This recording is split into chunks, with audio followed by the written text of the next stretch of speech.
Chris, thanks. Well, this morning we are driving around and seeing which gas stations have fuel as we wait for the Colonial Pipeline to be restored. This is a live look at the QT on Woodruff Road near the Walmart, where we were able to find gas this morning. They have unleaded. This comes after our crews witnessed hours and hours of long lines yesterday of people fearful of a gas shortage. As the day went on, one by one, stations were running out of gas, and all this comes as drivers ignored advice not to run out and buy gas, with many analysts saying that the increase in demand is really what's fueling some of these outages. It all stems from a cyber attack against the Colonial Pipeline on Friday.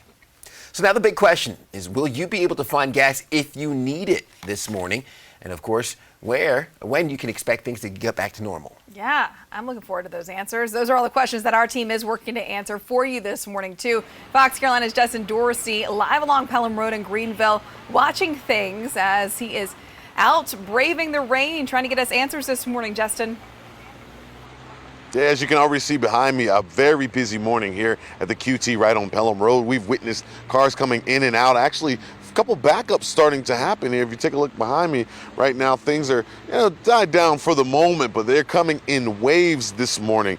So early and yet seeing so many cars out here. Now, according to experts, the panic buying is actually causing more of the issue than the pipeline. A new Fox Business report shows that the issues stem 32% compared to last week along the East Coast, and that number likely to be higher after the amount of numbers that we've seen yesterday. Now, the big question is that we're working to find out all morning long is when will the pipeline be back in order? Overnight, we learned the Colonial is expected to decide today whether everything can go back online, but could be a couple days before everything gets flowing again. Analysts say that the panic buying that all the people are doing right now could really prolong this gas shortage for weeks to come. So it's really in our hands right now. We did get a chance to speak with somebody this morning while they were out trying to get some gas, and here's what he had to say.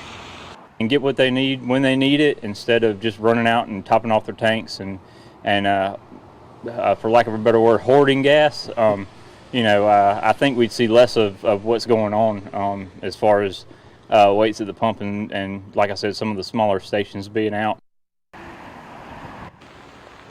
Well, again, experts are saying right now to not run to the gas pumps to get gas if you don't need it, only if you absolutely do. Now, in the next half hour, we're going to talk a little bit about how you can actually preserve some of the gas that you already have. There's some tips coming down from AAA. We'll talk about those in the next half hour, guys.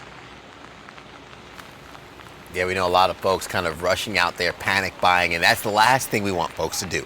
Be patient. Wait it out. If you have more than a half a tank of gas, simply no need to rush. And it's a good day to stay inside, Justin. Thanks so much. We have the latest resources that you need at foxcarolina.com. You can see it right here. This is on our homepage. Scroll on down and you'll be able to see that blue bar. It has links to the latest news on the pipeline 24/7, updates on gas prices, tips, and emergency orders, as well as a link to the Gas Buddy tracker, which will be your best friend in the next coming days.